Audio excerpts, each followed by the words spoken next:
परवेज़ मुशर्रफ दौर में बेनज़ीर को लतीफ़ खोसा के महफूज घर में क्यों नज़रबंद किया गया? बग़ैर सिक्योरिटी के बेनज़ीर को जिना अस्पताल और लियारी का दौरा क्यों करना पड़ा? बेनज़ीर के इस्तकबाल पर खून की होली। मज़हर अब्बास का कॉलम।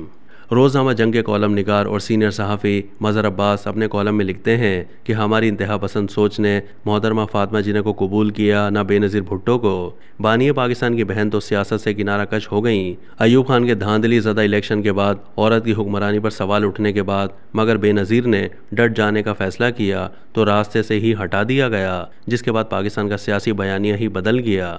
18 अक्टूबर 2007 को मोहतरमा ने जनरल परवेज़ मुशर्रफ मरहूम की इस वाज़े धमकी के बावजूद कि अगर आप इलेक्शन से पहले पाकिस्तान आती हैं तो फिर वो सिक्योरिटी की ज़मानत नहीं दे सकते, वापसी की तारीख का ऐलान कर दिया।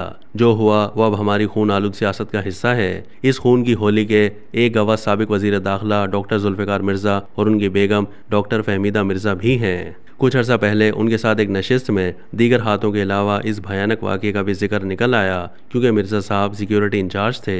जिस तरह जुल्फ़िकार ने बीबी को वहाँ से निकाला और फिर वापस आकर लाशों के टुकड़े उठाए, वो सिर्फ वही कर सकता था। एक क़यामत थी जो गुजर गई, मगर हमें क्या पता था कि कातिल उसका पीछा उस वक्त तक करेंगे जब तक वो उसे शहीद ना कर दें। और फिर वो 27 दिसंबर को कामयाब हो गए। डॉक्टर फहमीदा मिर्ज़ा ने बात ख़त्म की तो मैंने मिर्ज़ा से पूछा उस दिन क्या हुआ और उसके बाद। मुझे सिक्योरिटी की जिम्मेदारी आसिफ अली जरदारी और बेनज़ीर भुट्टो दोनों ने दी थी। मैंने जानिसारा ने बेनज़ीर के नाम से कारकुनों की टीम बनाई। उनकी बस एक जिम्मेदारी थी, कुछ भी हो जाए इस कंटेनर के हिसार के अंदर किसी को नहीं आने देना, चाहे जान चली जाए। हमारी पूरी टीम थी। 2 खुदकुश हमले हुए, लड़कों ने जान दे दी मगर हमलावर को हिसार में नहीं आने दिया। मिर्ज़ा ने बताया कि हमें हमले की तला थी, लिहाजा बीबी को मशवरा दिया जाता था कि ज़्यादा देर तक ट्रक पर खड़ी ना रहें, मगर उनका कहना था कि लोग उनको देखने और सुनने आए हैं। तमाम धमाके से कुछ देर पहले उनकी टांगों में दर्द होने लगा तो वो थोड़ी देर के लिए नीचे आकर बैठ गईं। चंद एक को छोड़कर बाकी रहनुमा ऊपर ही रहे।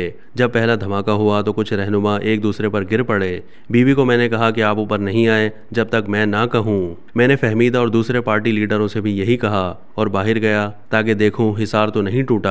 अभी मैं बीबी को यह बताने आया ही था तो दूसरा धमाका हुआ जो ज़्यादा खौफनाक था। बस सिर्फ चीखों की आवाज़ें थीं। हमने मुमकिन ख़तरात के पेश नज़र ऐसे इंतजामात किए हुए थे जिनमें एम्बुलेंस और 1-2 बुलेट प्रूफ गाड़ियाँ थीं। मैंने एक गाड़ी हिसार को तोड़कर ट्रक के पास लगाई और बीबी को लेकर बिलावल हाउस पहुंचा या फिर स्पॉट पर वापस आया तो हर तरफ लाशें ही लाशें थी। कोई पहचान में नहीं आ रहा था। सारे दोस्तों ने मिलकर लाशों को या उनके टुकड़ों को जमा किया, जख्मियों को अस्पताल पहुंचाया। वो सारे वाकई जानिसारा ने बेनज़ीर साबित हुए।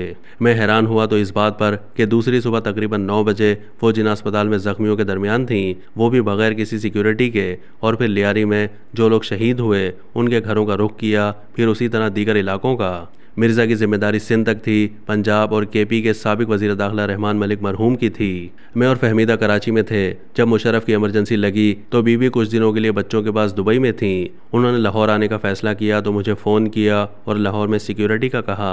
मैंने कई जगहें देखी, फिर लतीफ़ खोसा का घर ज़्यादा महफूज और मुनासिब करार दिया और वो वहीं ठहरी। ये अलग बात है कि हम सबको मुशर्रफ हुकूमत ने उस घर में नज़रबंद कर दिया। बाद में रिहाई मिली तो मैं और फहमीदा कराची आ गए। बाद में जो हुआ वो हमारी सियासी तारीख का अलमिया है। तहाँ बेनज़ीर भुट्टो की शहादत के बाद कोई 3 साल तक मिर्ज़ा पाकिस्तान पीपल्स पार्टी में रहा, फिर राहें जुदा कर लीं। आसिफ मिर्ज़ा दोषी से जुदाई तक की एक अलग कहानी है जो मैं किसी और वक्त लिखूंगा। इन 15 साल में क्या हुआ, ना 18 अक्टूबर का पता चला, ना 27 दिसंबर की असल कहानी सामने आई। अब तक के लिए इतना ही। मज़ीद मालूमात के लिए डेली जंग के यूट्यूब चैनल को सब्सक्राइब कीजिए।